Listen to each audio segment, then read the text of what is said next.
The podcast of champions is taking a lot of L's with Agatha. Last week, Lord Deathman and Murph had to admit Agatha All Along is awesome. And this week, it's my turn, and I'm taking Loki's mom down with me. Taylor was right. Rest in peace, Sharon.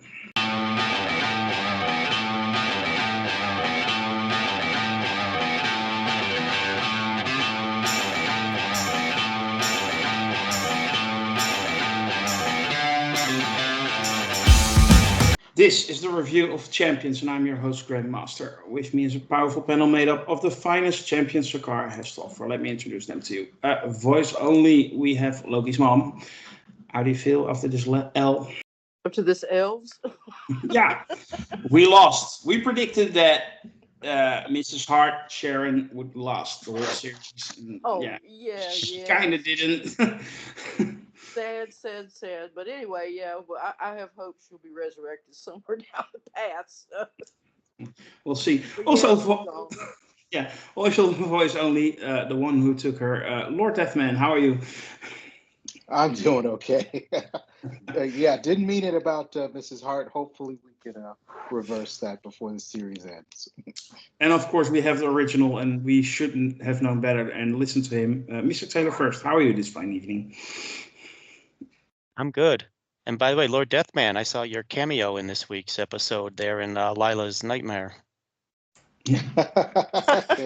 You guys didn't know I do a little work here and there. Yeah. Well, people, it's going to be that kind of episode this week. Today we're going to talk about episode 3 of Agatha All Along. But before we do, I want to ask you all to help us out. Like and share this video and subscribe to our channel.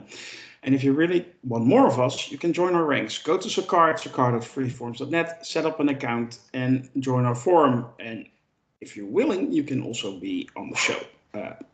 No problem. Consider this your final warning. We kind of spoiled something earlier, but we're going to spoil the rest now. So if you haven't seen this week's episode yet, do that first and then check out our review. So, Agatha All Along, episode 3. It's basically the Real Housewives of Westview setting out on their journey on the Witch's Road. At least that's how I saw it. Taylor, quick thoughts on episode 3 of Agatha? I think this was a really good episode. I think it's they're on a quest. This is a fantasy, and they have to overcome these challenges along the way. And I think as a first challenge and a first episode, once they've started down the road, I think it went really well. Okay. Lord Deathman, how did you feel about Escape Room, the series? I'm enjoying myself in spite of the fact that I shouldn't be if I follow my strict aesthetic on this kind of thing. This is it's a good show, and I think this was a great episode. It's kind of working out like a kind of Wizard of Oz with bad guys in it. Mm-hmm. So I'm there for that. Yeah. Loki's mom, how did you feel about this week's episode? Yeah, I really enjoyed it. I think you nailed it when you said the housewives of Westview, and they're not all housewives. I don't think any of them are married, as far as I know. Anyway, it's very funny. I like the humor in it. Like I said, the acting's great, and I just really enjoyed the show. Okay, it was fine for what it was, but I had other expectations. Can I say that? But what can they do? Not live up to my expectations. I guess that's their main fault, and I can't fault them for that. I have to fault myself for that. But anyway, Lord Deathman, you say you have another the way you look at this kind of thing. This should not be up to your standard, or it isn't up to your standard, but you still enjoy yourself. Can you explain that? Yeah, again, it has that Disney DNA in it when you look at how Disney kind of handles shows about witches and the occult. This is classic sort of the Disney approach on Halloween style fare, right? There are people who know the occult and magic, They're always telling jokes. They're always commiserating with each other, and as far as each other's struggles and secrets and things like that. And there's always like bizarre makeup and weird facial effects. And I think we got a big heaping ladle of the Disney sort of effect or the Disney aesthetic in this episode. So, I've had to ask myself, if this was not associated with the MCU or Marvel, would I be watching this show? And the answer is a resounding no. Uh, but this show proves to be an exception just because of the strength of the players and how much they've committed themselves to this story, whether they're doing something that's silly, whether they're doing something comedic, whether they're doing something that's very serious or dramatic. The commitment really makes a difference when you're watching something like this. When the actors believe it, when the settings look, realistic and well designed, it's easy to go all in on any kind of story. So I have to give the creators a lot of credit for that. I do have criticisms about this episode, though. I just felt like we moved from very comedic moments to moments of like real visceral horror in too much of a kind of weird transition. It just was kind of jarring. Like if you had walked away or wandered into some multitasking for like 60 seconds and you turned back to the show, you'd be like, did I switch the channel or end up on some other streaming show? That's how jarring it was to me. But that really just was not enough for me to take away my enjoyment from all the actors, especially Catherine Hahn. She continues to be a standout actress in this, and she is selling the crap out of Agatha. I really enjoy her character. I want to see what happens to her. I'm invested. So I'm here for the long run, but I have to say this is feeling very loosely connected to the MCU. If I had to pull out a few favorite moments from the episode, I will say it is when the witches sort of end up in their personal nightmares. They're giving us a glimpse of these backstories, and they're really, really very interesting. Again, I think Jack Schaefer is extremely talented as far as research and deepening the depth of these stories and not making them feel sort of superficial. So, yeah, I enjoyed this episode quite a lot. Okay. Lokismom, did you have any criticisms? I mean, to me personally, I thought some of the dialogue was a little bit over the top.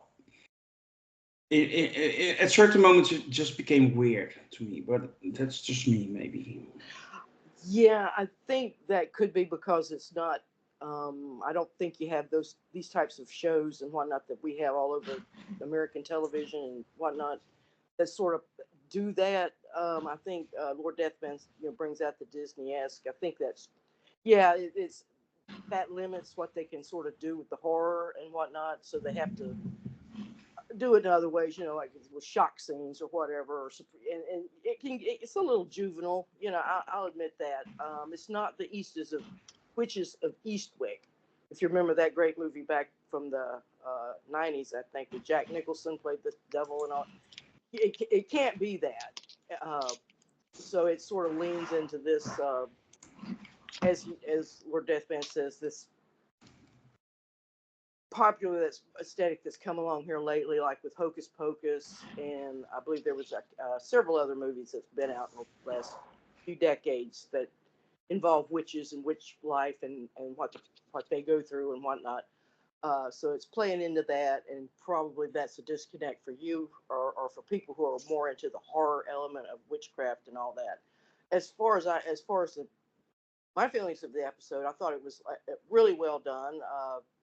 The whole jarring scene where all of a sudden they're in this perfect home that's just, or one of the funniest things was when Mrs. Hart says, her purse is being sucked into the goo, and she says, I bought it at Talbot's, and it's like, and then they wind up in this, and it's like, oh my God, that house is just so perfect. It's right out of a House Beautiful magazine. It's just everything you could imagine, but some men, but mostly women would really like, but it's a little too perfect, a little too well done. You can't touch it. But so I really liked how it was all set in this Not your regular horror house. It was a horror. It was a haunted house that doesn't look like one on the outside. But once you get inside, then you realize that it is. Yeah. Otherwise, I don't really have a lot of criticism. I'll go with maybe more Deathspan that it just really can't go where it could go to make it a little bit more spicy. Yeah, the first trailer heavily leaned on it being a horror show, and yeah, we get some moments, but yeah, okay. Any standouts? What just I like the cast. I like how each character has their own little horror thing that they have to witness there in that while they're in the throes of that spell, like the wine spell, whatever it is, and then having to run, get all the potions, and then all these eye of newt, which then they explain, oh, that's just mustard seed, or the gross term from an insect is actually honey. It's everyday mundane things that you can find in the home, maybe that go into these spells. It's not these weird eye of newt and hair of it's not really stuff like that. It's drawn on more natural things. Yeah, it's not like they're cooking frog eyes or anything. Yeah, but anyway. Lord Typeman, before I go to Terry, you had a follow-up? Yeah, just a quick follow-up. It seems that witches are having a bit of a moment this season. We've seen some of the Acolyte. We've seen them in Agatha. We know they're coming to HBO Max with that Dune show that's going to revolve around more witches. But just looking at the tone of that show on HBO Max, I could see a lot of our more serious-minded brethren in the family saying, in the fandom, saying, things like, well, this is witches done right? Like these serious witches all dressed in black and so forth and so on. Yeah, Disney. I'm glad that they have a particular approach, and this is what they do, and they're kind of sticking to it as far as their brand goes. Yeah. Whenever a person says this is something done right, I stop listening. As well you should. Because yeah, then I know you're already biased. So But anyway, we have discussed this at length in other shows as well. Taylor, did you have any criticism of this episode? Not really. I mean, overall, I really liked it. There was the direction I thought was very good. The lighting, the transitions, the different types of lighting, and the different nightmare scenes was all really good. The acting, of course, was all really good.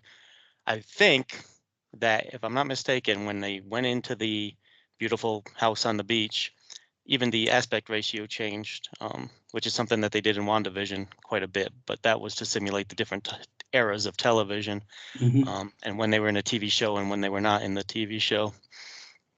But I'm pretty sure they did that here as well.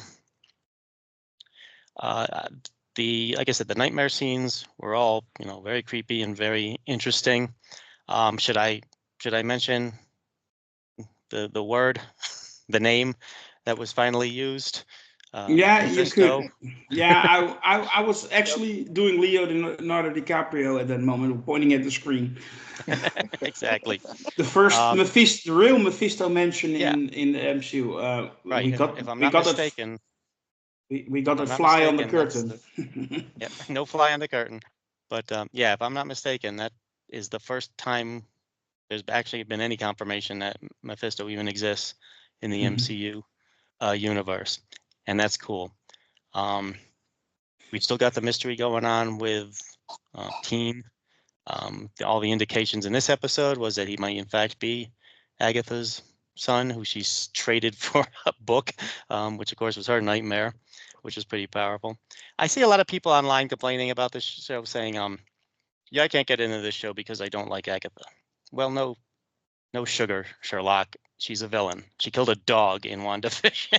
Okay. Oh, you're not that dog was not real. Well, she still killed it. Okay. That's true. It could have been. They could have used a real dog for that. But she killed the dog. But yeah, she's a villain, and she's obviously lying to her friends. She's never walked the road. I'm convinced that she claims she walked the road before. I don't think she ever has. I think she's lying. She's using these other witches to get to what she wants because she's a villain. And I'm not talking like a Morbius villain who's totally honorable and great in every way in that Morbius movie, but we're supposed to still think he's some kind of a villain. Okay. No, she's a villain. Now, will she have a change of heart during this show? Maybe. We'll see. But as of now, we're not supposed to like her. Though she is not all bad. She protected Teen, stopped him from drinking the poison. So she does have at least some empathy for him, if nothing else, which may be because, again, maybe even if he's not actually her son, maybe she sees her son in him or reminds her of her son. Mm-hmm. Who knows? Right now, I'm just guessing at this point. But as far as the episode goes, it's great. As far as the tone, I mean, the tone is the tone of the show. It's a horror comedy.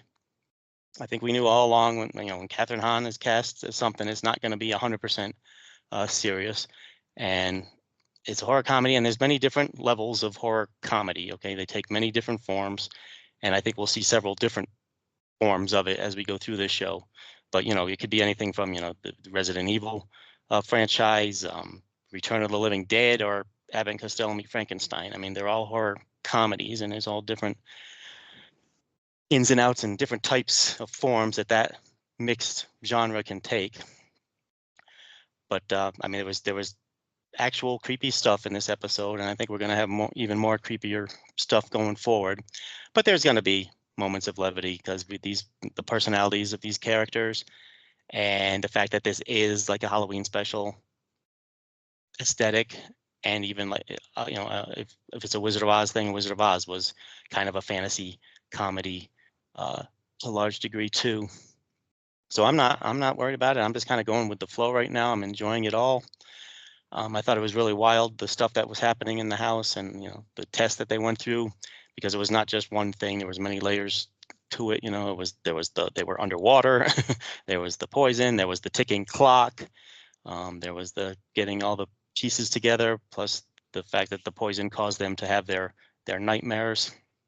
So again, a lot happened in this episode, and it was a relatively short episode too. And I love that slide when they went through the oven and slid down back onto the main part of the road. I want to slide down that thing sometime. But I've also seen people saying, if you step off the road, you're going to die, and then they stepped off the road to go to the house. And I don't think so. I think the road actually led straight to the house. They had to go through the house was part of the road. They didn't go off the road. Yeah, it was quite obvious that was the road. Exactly. I mean, it had all the characteristics of a road. They went in and they needed to get out. And exactly. There was just a beach and a huge, beautiful house across the road. But yeah, no. Overall, I'm very satisfied with the show. I mean, Catherine Hahn, is just fantastic. By the way, I don't know if any of you guys suffered from it, but this is just an interesting side note. I checked online, and a lot of other people had the same Mandela effect as me. I thought Catherine Hahn had been on the cast of Saturday Night Live for several years, and she wasn't. She's never been on Saturday Night Live. I don't know who I mixed her up with, but I'm not the only one because it's weird. A lot of people online had thought that same thing. I think I know who you're talking about, but I can't think of her name. But she resembles her, and she was during that cast when Cherry O'Terry and Phil Hartman and those guys were doing were in the cast. But can't think of her name. I mean, I for the last 40 or so years, I've only very rarely watched Saturday Night Live, but I'm trying to think where else I know her from because I haven't seen most of her movies either, but I must have seen her in some stuff on guest roles on TV and stuff before she played Agatha because I was well aware of who she was. But for some reason I thought she was on Saturday Night Live, but she wasn't. Mm-hmm. I have to confess, I have never seen one episode of Saturday Night Live. Maybe that has to do with something because it doesn't air here. Right. That could be it. Yeah. But anyway. And it's not funny, by the way. I don't know. I have never seen it. Oh, it has its moments. It goes up. It'll have great years and bad years. Okay. Lokismom, you had a follow-up? Yeah, going back to the aesthetic of it, I think we have to also keep in mind this is a continuation of WandaVision. It's a spinoff, I guess you want to call it, but still it's coming from that. But there was a callback in Wanda to the TV show, which was a huge fixture in American television called Bewitched, and they actually referenced it in the end credits of this one, where you see Agatha, a cartoon Agatha going across the moon. Well, that was part of the Bewitched logo for the 1960s. So yeah, I think that it's borrowing on that too. I mean, we have to understand it's not all, Macbeth's witches and stuff like that, and evil and horror and what we expect. There's other aspects to it too, and that kind of goes back and even further back than uh, Bewitched, with movies like I Married a Witch and things like that back in the 40s and whatnot. So it's that type of lighthearted take on witchcraft has been there. It's nothing that they're diverging from. But yeah, pastels and whatnot, it's hard to do horror in pastels. So I think they'll move on, hopefully, to something more dark. We have to remember The Wizard of Oz, the Yellow Brick Road, started in Munchkin Land, which is all cutesy wootsy, and it's just, you're not expecting that they're going to wind up at the witch's castle at that point. But anyway, I just wanted to, put that out there, that I think we're being unfair to expect this particular story to be like more gruesome and more horrifying. Okay. Taylor? Yeah, you mentioned I Married a Witch. I think that starred Veronica Lake. Mm-hmm. And I think it was the same movie. It may have been a different movie though, where she had a hairstyle that covered half of her face. Mm-hmm. And if you notice, Agatha's hair was covering half of her face for a large part of this episode, and I really thought that might have been that hair dye. That hairstyle actually became a fad in the 40s, and they just called it the Veronica Lake. So I think that might have been a shout out. Okay. Well, people, we even learned about women's hairstyles from the 40s here on the show. So, what do you know? I think it's time we move on to a rating for this week's episode.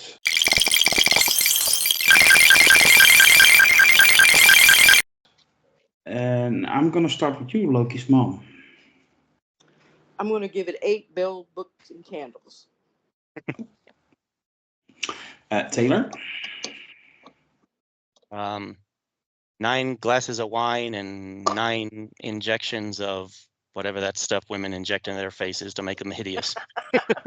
Botox, I think it's called. Botox. Yeah. It has the word toxin in it. Well, anyway. Lord Deathman, can I have your number? I am going to give this, I was thinking of giving it a 7, but because we got the name, I'm going to give it a bonus point. This is going to get 8 potions. Okay. Yeah, I was too much taken out by what I thought was a little bit of strange dialogue here and there. It just the tone switched a little bit too much for me, and that took me out of it a little bit at certain moments. But that's just me. I still enjoyed myself. I will give it a 7 out of 10 for this week. So that's how I saw it. Okay, that was Agatha All Along, but that wasn't the only thing we got from Marvel this week. It's time for a brand new episode of Trailer Talk.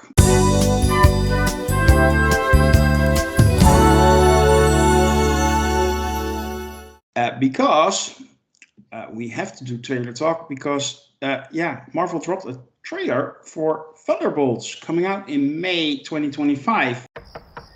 I click leave on porch. Your subordinates will be reported to DoorDash HQ. Alexi, it's me. Open up. Milena? Hold on! Elena! Hi, Dad. Sorry about the wait. Was on an important call. Highly classified. Lot of work. Many irons in fire. You feel fulfilled? Oh, yeah. Yeah, so full. So filled. But why do you ask this? What brings you here?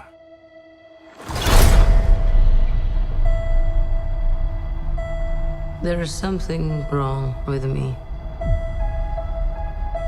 An emptiness. I'm just drifting. And I don't have purpose.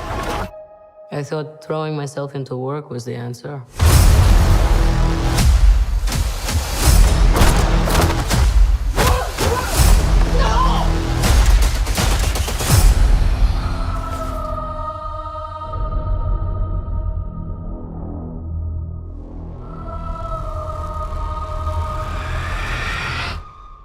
With your feet on the air, your head on the ground.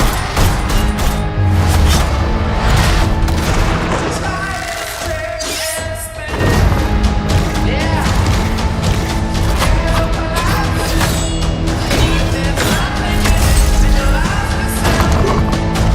Oh no.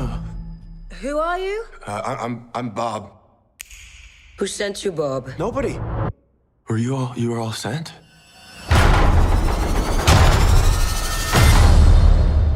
Everyone here has done bad things. Shadow ops. Robbing government labs. Contract kills. Yeah, so? So, someone wants us gone.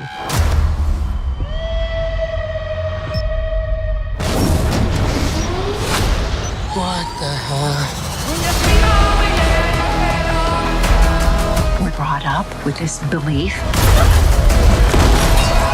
that there are good guys and there are bad guys. What's the plan? This could get messy.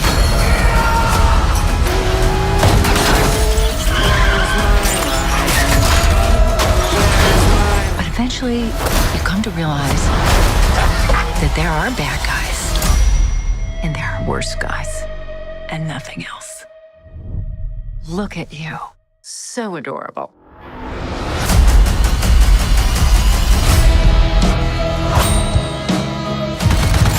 Don't worry, she's bulletproof. What happened to bulletproof? It's bulletproof-ish. Is that Bucky? That's not good.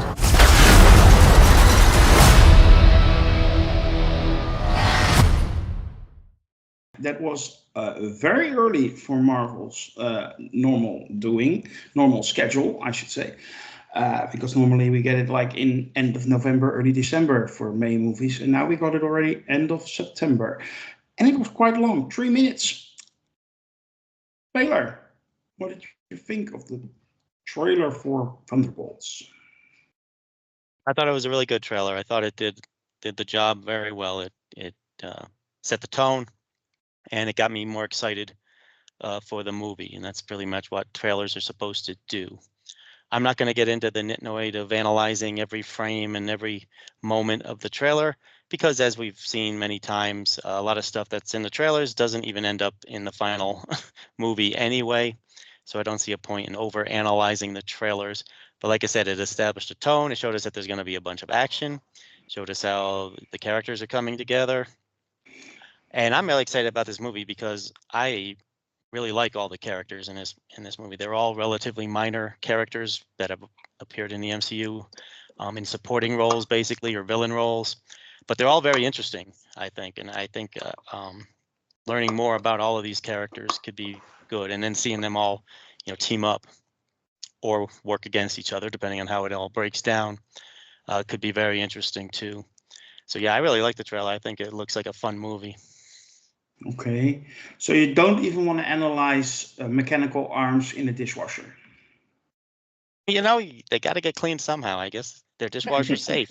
Yeah, are they? Remember, it was made by Wakanda, and they're the most advanced country in the world, so they probably have really cool dishwashers. So everything they make is dishwasher safe. Okay, well, I hope so, for Bucky's sake. Electricity and water usually don't mix. Lord Deathman, what did you think of the trailer? I thought it was great.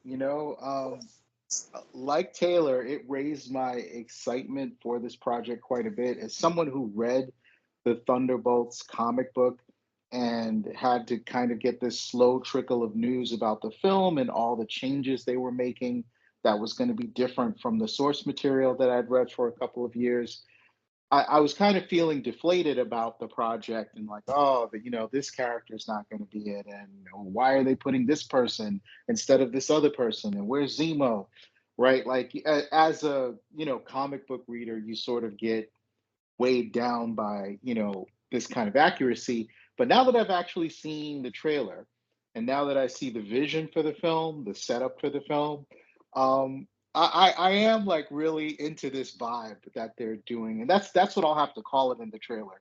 There's this vibe of like this kind of existential crisis that these trained killers are kind of going through, and the cure for this blues is for them to get together and like kill more people as a group. And I know that's kind of leaning towards black comedy. It seems like there might be a little bit of that because there were moments where it was like, wow, this is getting pretty tense. There was that little fight sequence in this room where I guess they're just meeting each other and we're kind of getting a showcase of their skills and ability. I'm rooting for Walker in this film. I don't know why, but even more than Yelena, like Wyatt Russell's John Walker is just such an interesting character to me. I love the way they had him as a stay-at-home dad. Like, so when he's not like doing a contract kill or like raiding a lab, he's like at home taking care of his kid, and his kid is crying in the playpen while he's like reading stories about himself.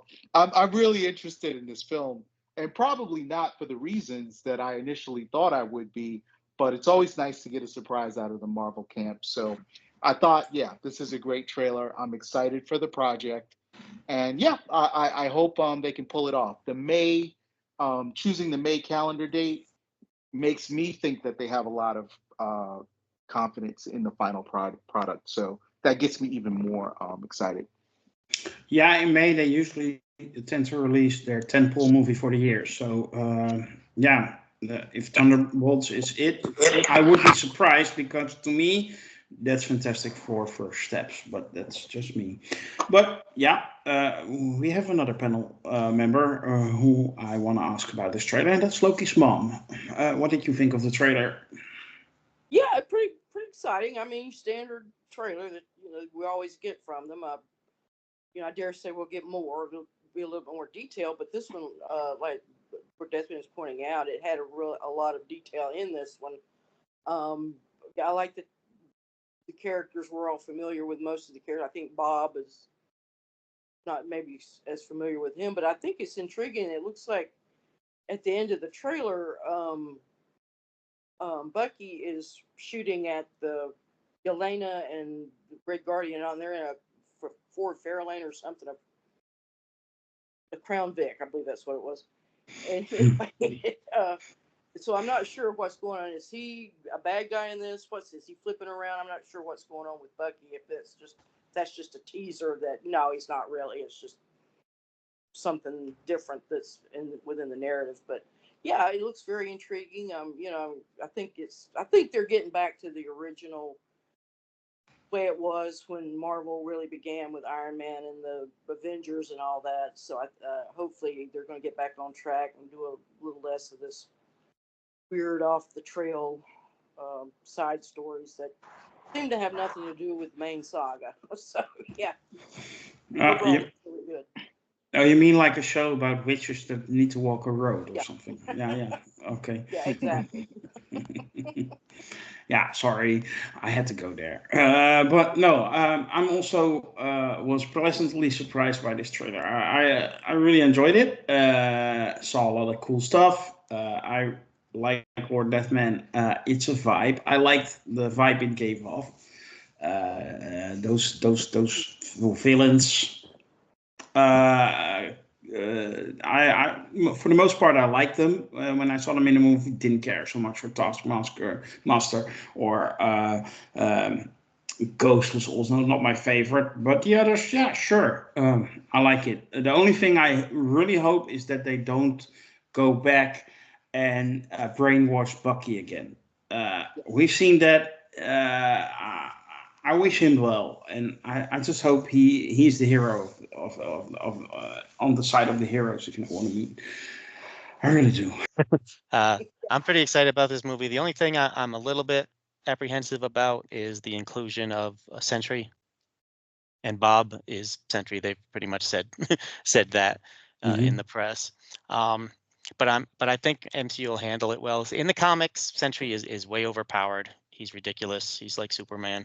But the MCU in the past has handled that in such a way that they're powerful. For example, like with Adam Warlock. Adam Warlock is also like Superman in the comics.